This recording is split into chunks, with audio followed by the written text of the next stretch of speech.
역대상 22장 2절에서 마지막 19절까지 말씀 한 절씩 교독합니다. 다윗이 명령하여 이스라엘 땅에 거류하는 이방 사람을 모으고 속수를 시켜 하나님의 성전을 건축할 돌을 다듬게 하고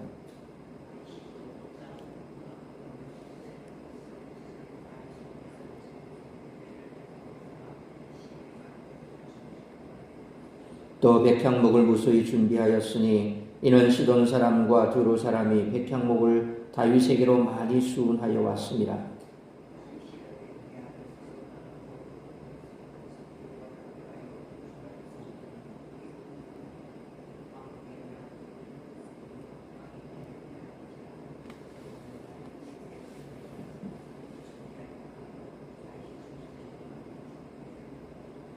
다윗이 그의 아들 솔로몬을 불러 이스라엘 하나님 여호와를 위하여 성전 건축하기를 부탁하여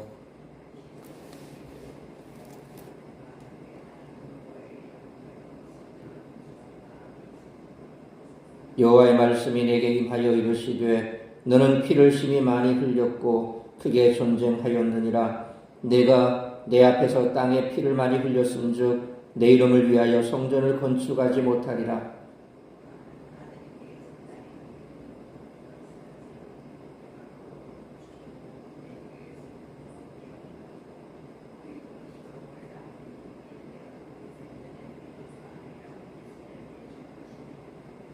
그가 내 이름을 위하여 성전을 건축할지라. 그는 내 아들이 되고 나는 그의 아버지가 되어 그 나라 왕위를 이스라엘 위에 굳게 세워 영원까지 이르게 하리라 하셨나니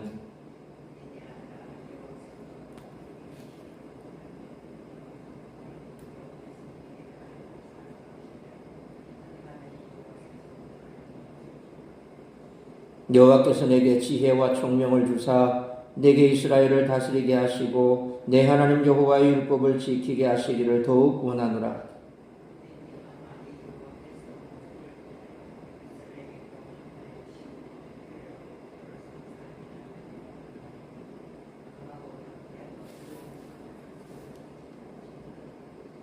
내가 환난 중에 여호와의 성전을 위하여 금 10만 달란트와 은 100만 달란트와 녹과 철을 그 무게를 달 수 없을 만큼 심히 많이 준비하였고 또 제목과 돌을 준비하였으나 너는 더 할 것이며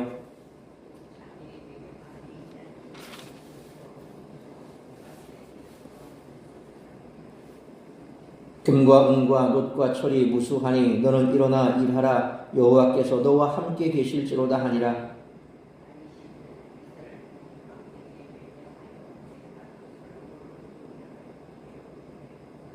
너희 하나님 여호와께서 너희와 함께 계시지 아니하시느냐? 사면으로 너희에게 평온함을 주지 아니하셨느냐? 이 땅 주민을 내 손에 넘기사 이 땅으로 여호와와 그의 백성 앞에 복종하게 하셨나니 이제 너희는 마음과 뜻을 바쳐서 너희 하나님 여호와를 구하라. 그리고 일어나서 여호와 하나님의 성전을 건축하고 여호와의 언약궤와 하나님 성전의 기물을 가져다가 여호와의 이름을 위하여 건축한 성전에 드리게 하라 하였더라.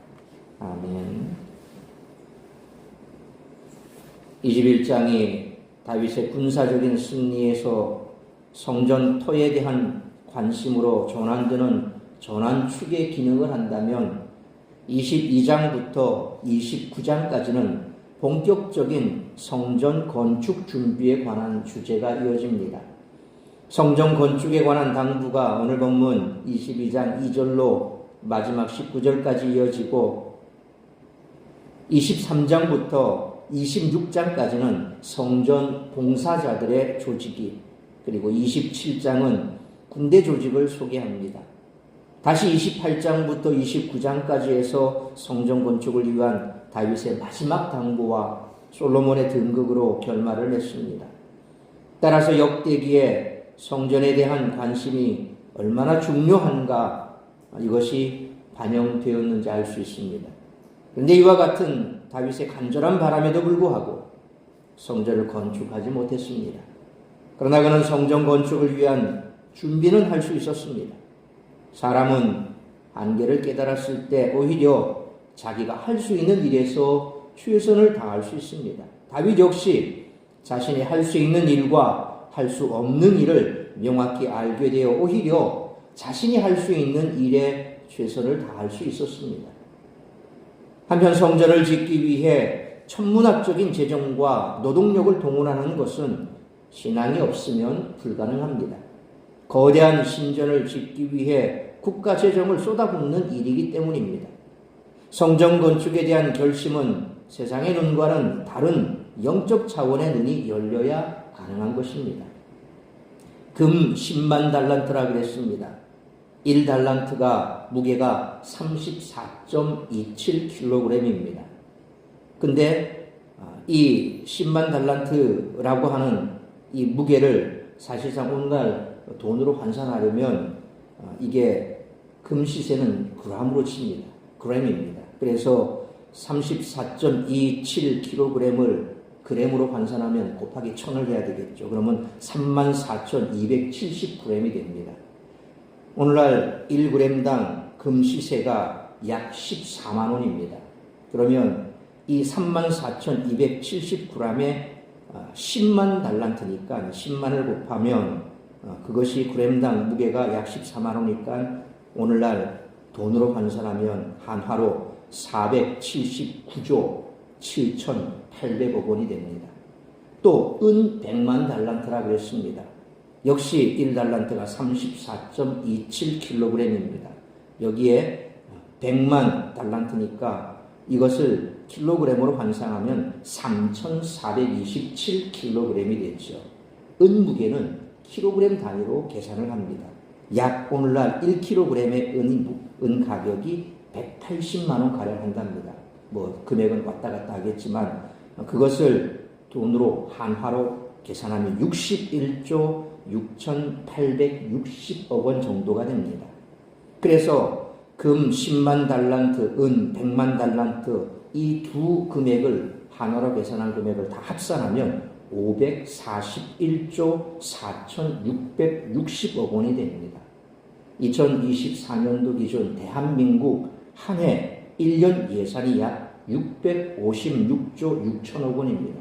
그러니까 어림잡아 대한민국의 1년 예산을 성전 건축하는데 다 쏟아부었다. 그러니까 이 대한민국이 할 수 있는 그 모든 일들을 중지하고 그냥 성전 건축하는데 다 들여부었다라고 보시면 뭐 얼추 맞습니다. 과연 한 나라가 모든 것을 멈추고 여기에 올인할 수 있을까? 결국 다윗이 당부한 말은 국가 경영에서는 있을 수 없는 그런 일을 시행하려고 했던 것이죠. 이것은 신앙인의 안목과 또 그와 같은 믿음 아니면은 가능할 수 없는 일입니다. 오늘날 신앙인이 추구하는 것도 이처럼 달라야 합니다. 신앙이란 천문학적 재화로도 살 수 없는 귀중한 가치를 가집니다. 모든 것을 숫자로 환산하는 현대 자본주의 사회에서 돌이켜볼 가치가 있는 그런 교훈이라는 것입니다. 다윗은 엄청난 숫자를 통해 오히려 숫자가 추구하는 가치를 초월하고 있음을 오늘 본문을 통해서 알 수가 있습니다. 이스라엘 건국의 아버지는 우리는 모세입니다. 실제로 가나안을 정복한 사람은 여호수아지만 가나안에 들어가지도 못한 모세를 건국의 시조로 여기는 이유는 그가 나라의 기틀을 다졌기 때문입니다. 마찬가지로 역대기 저자는 솔로몬이 성전을 세웠지만 그 기틀은 다윗이 다졌기에 솔로몬이 성전을 세웠다기보다는 다윗의 아들이 세웠다라고 선포하고 있습니다. 우리는 여기서 누가 성전을 세울 수 있는가라는 주제가 반복됨을 발견할 수 있습니다. 따라서 이와 같은 오늘 본문의 말씀을 통해서 우리들이 깨달아야 할 것은 첫째로 2절로 5절 말씀처럼 다윗의 아들에 의해 성전이 세워진다는 것입니다. 역대기는 포로기 이후에 기록된 역사서이기 때문에 다윗의 아들이라는 명칭이 매우 중요합니다. 왜냐하면 하나님이 보내실 새로운 다윗의 아들이 성전을 새롭게 하리라는 기대를 갖고 있었기 때문입니다. 소위 메시아 사상이죠. 그래서 역대기 저자는 사실상 다윗이 성전을 지었다라고 주장하고 있습니다. 다윗의 준비 단계에서 이미 성전은 만민의 기도하는 집이라는 지위를 드러내고 있습니다. 2절 말씀처럼 성전 건축에 쓰일 돌을 다듬은 사람들은 이스라엘 안에 있는 안에 사는 이방인들입니다. 이처럼 다윗은 큰 일을 시작하기 전에 사람들을 불러 모으는데 성전 건축을 위해 제일 먼저 불러 모은 사람들은 이방인들이었습니다. 다윗이 이방인들을 먼저 불러 모은 것은 참 인상적입니다. 다윗이 언약궤를 이동을 준비하는 동안 다윗에게 왕궁을 지어주기로 호의를 표한 사람도 14장 1절로 2절 말씀처럼 두로 왕 시람이었습니다. 그리고 4절 말씀처럼 건축에 사용될 백향목은 시돈과 두로 사람들이 가져왔습니다. 성전 건축은 이스라엘만을 위한 것이 아니라 온 민족을 위한 사업임을 보여줍니다. 성전은 그 재료와 기술로 보아도 이스라엘 내의 자원적 인력만으로는 불가능한 일이었습니다. 열왕기상 5장 15절로 18절을 보면 솔로몬이 성전 건설의 주체로 묘사되어 있지만 역대기에서는 다윗이 성전 건설의 주체로 묘사되어 있습니다. 또한 5절 말씀처럼 만국의 명성과 영광이 있게 지어질 것입니다. 3절 말씀처럼 많은 철, 쉼이 많은 놋이 사용되어 그 웅장함은 하나님의 영광을 드러내는 데에 부족함이 없을 것입니다. 역대기 저자는 새롭게 나타날 다윗의 자손이 이런 성전의 영광을 드러내어 온 세상에 하나님의 영광을 떨칠 날을 기대했습니다. 이것은 다윗의 자손 예수 그리스도께서 오심으로 이 기대는 성취되었습니다. 그러므로 다윗의 자손으로 오신 예수 그리스도께서 세우신 우리 사랑샘 교회를 통해 하나님의 영광이 온 세상에 나타나도록 힘쓰는 우리 모두가 되시기를 축원합니다. 두 번째로 6절로 16절 말씀처럼 평화의 왕에 의해 성전이 세워진다는 것입니다. 예수님 당시의 유대인들은 로마의 압제로부터 자기들을 해방할 군사적 메시아로 다윗의 자손이 나타날 것을 기대했습니다. 그러나 다윗이 성전을 건축하지 못하고 솔로몬에게 넘긴 이유는 8절 말씀처럼 다윗이 피를 많이 흘린 전쟁의 사람이었기 때문입니다. 그런데 열왕기상 5장 3절에서 솔로몬은 다윗이 전쟁에 바빠서 성전을 건축하지 못했다라고 말했을 뿐 피를 많이 흘렸다라고 하지 않았습니다. 성전을 건축할 수 없는 이유가 피를 많이 흘렸기 때문이라는 것은 역대기에서만 발견되는 설명입니다. 한편 솔로몬이 적임자였던 이유는 9절로 10절 말씀처럼 온순한 사람이요 평온을 얻게 할 자로서 하나님의 아들이 될 자였기 때문입니다. 다윗은 12절로 13절 말씀처럼 마치 모세가 여호수아에게 했듯이 율법을 지키라고 솔로몬에게 당부하며 11절과 그리고 14절로 16절 말씀처럼 자기가 준비한 것들을 기반으로 성전을 건축하라는 사명을 부여합니다. 역대기 저자가 고대했던 다윗의 자손은 평화의 왕으로 오신 예수 그리스도십니다. 그러므로 평화의 왕으로 오신 예수 그리스도께서 세우신 교회가 온 세상에 평화를 선포하는 도구가 될 수 있도록 만들어가는 우리 모두가 되시기를 축원합니다. 세 번째로 17절로 19절 말씀처럼 마음과 뜻을 바치는 자들에 의해 성전이 세워진다는 것입니다. 17절 말씀처럼 다윗은 이스라엘의 모든 방백에게 솔로몬을 도와 성전을 지으라고 명하면서 18절 말씀처럼 하나님이 함께 하시고 또한 평화를 주셨다는 사실을 기억하게 합니다. 그리고 19절 말씀처럼 마음과 뜻을 바쳐 하나님을 구하여 성전을 지으라고 말합니다. 이처럼 성전은 은혜를 받아 평화를 누리게 된 하나님의 백성들이 마음과 뜻을 다해 하나님을 섬김으로써 지어져 갑니다.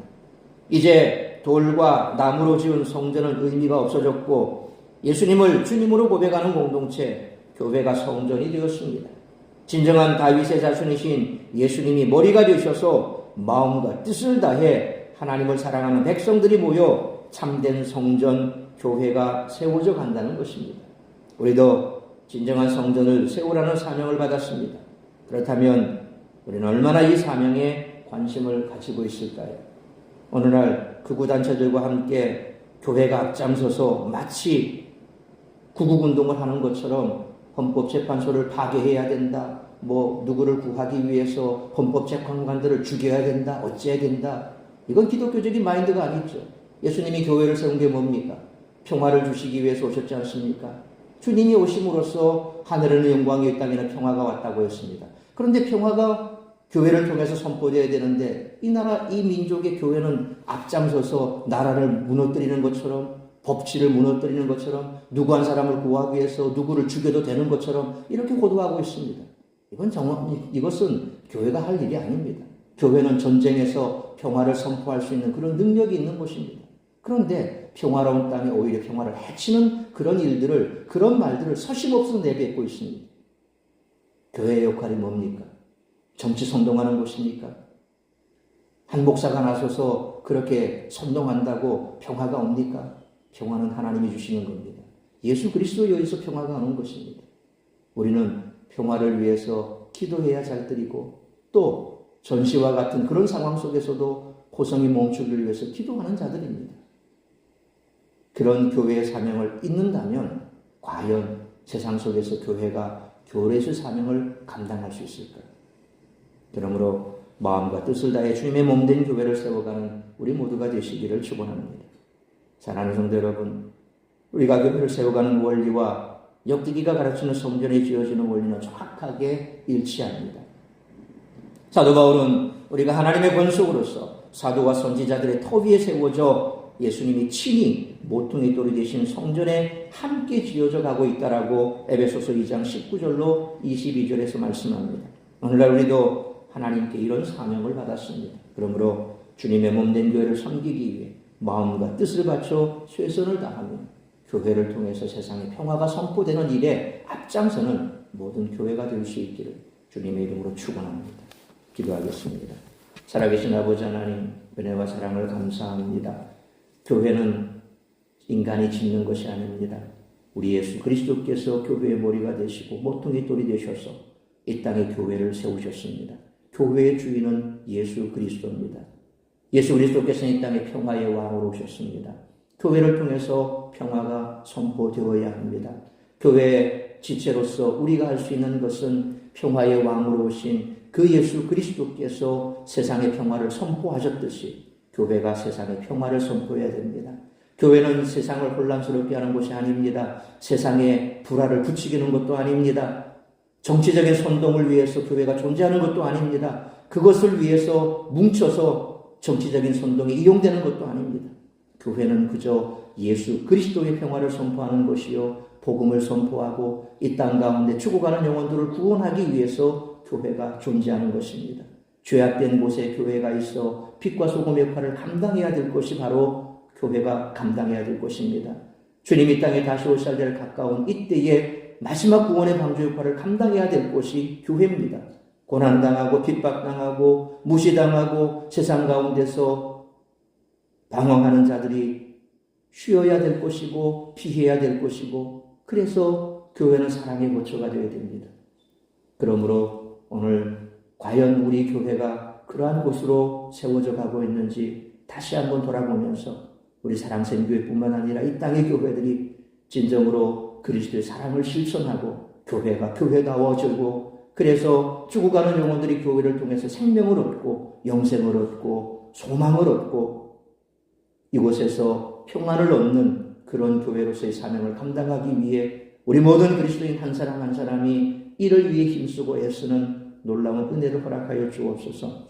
오늘을 거룩하고 복된 주일, 이 예배를 시작으로 드려지는 모든 예배 위에 우리 하나님 은혜를 베풀어 주심으로 이 예배 가운데 우리 모든 성도들이 힘을 얻고 소망을 얻고, 그리고 교회의 머리 되신 주님께서 교회의 주인이심을 다시 한번 되새기며 세상 가운데 주의 영광 드러내는 그런 삶을 살아가기로 결단하는 복된 예배의 자리가 될 수 있기를 간절히 빌고 소원하오며, 이 모든 말씀 우리 주 예수 그리스도의 이름으로 기도하옵나이다. 아멘.